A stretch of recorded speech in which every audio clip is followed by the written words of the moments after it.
মহিষের কোনো গুনাহ নাই, গরুর কোনো গুনাহ নাই।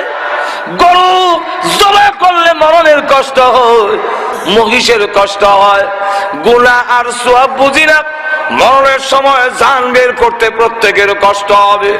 আল্লাহ রাব্বুল আলামিন বলেন, সেই মরণ যদি তোমার ভালো হন লাগে, আমি আল্লাহর বিধান মানো। আল্লাহর নবীকে বলেন, আম্মা জান আয়েশা রাদিয়াল্লাহু আনহা, ওগো নবীজি, মুমিনের কি মরণের কষ্ট হবে? আল্লাহর নবী বলেন, আয়েশা, মুমিনের মরণের কষ্ট হবে। আম্মা জান আয়েশা বলেন, ওগো নবীজি, মুমিনের যদি মরণের কষ্ট হয়, তাহলে মুমিনের ইজ্জত রইল কোথায়?